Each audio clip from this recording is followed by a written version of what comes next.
ధరణిలో అవకతవకలను తేల్చేందుకు కాంగ్రెస్ ప్రభుత్వం సిద్ధమైంది. ఈ మేరకు ధరణి సమస్యలపై 5 సభ్యులతో తెలంగాణ ప్రభుత్వం కమిటీ ఏర్పాటు చేసింది. తెలంగాణలో సంక్షేమ పథకాల కోసం త్వరలో ఇందిరమ్మ కమిటీలు ఏర్పాటు చేయనున్నట్టు సీఎం రేవంత్ రెడ్డి చెప్పారు.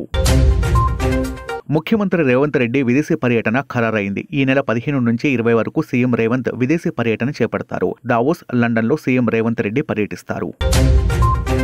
తెలంగాణలో పెండింగ్ చలానాలు భారీ వసూలయ్యాయి. డిసెంబర్ 26 నుంచి నిన్నటి వరకు 100 కోట్ల రూపాయలు వసూలయ్యాయి. రాష్ట్ర వ్యాప్తంగా 3,59,00,000 పెండింగ్ చలాన్స్ ఉండగా 1,14,00,000 చలాన్స్ క్లియర్ అయ్యాయి. ఈ నెల 13 నుంచి 15 వరకు హైదరాబాద్లో kite and international sweet festival నిర్వహిస్తున్నారు. హైదరాబాద్ బ్రాండ్ ఇమేజ్ ను పెంచేలా అంతర్జాతీయ కైట్ అండ్ స్వీట్ ఫెస్టివల్ నిర్వహిస్తామని మంత్రి జూపల్లి చెప్పారు. సుమారు 15 లక్షల మంది సందర్శకులు వస్తారని ఆయన అన్నారు. సంక్రాంతి పండుగ నేపథ్యంలో దక్షిణ మధ్య రైల్వే ప్రత్యేక రైళ్లను ప్రకటించింది. తిరుపతి, సికింద్రాబాద్, కాకినాడ మధ్య ప్రత్యేక రైళ్లు నడుస్తాయని తెలిపింది.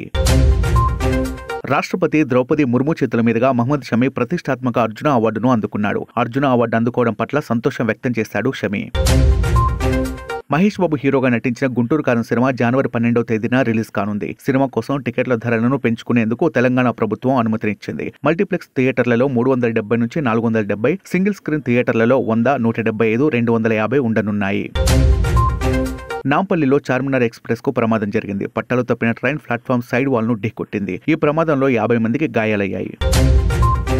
తెలంగాణ ప్రభుత్వం పెండింగ్ చలాన్లపై ప్రకటించిన ఆఫర్ నేటితో ముగుస్తుంది. ఈ రోజు చివరి రోజు కావడంతో వాహనదారులు పెండింగ్ అమౌంట్ క్లియర్ చేసేందుకు పోటెత్తుతున్నారు.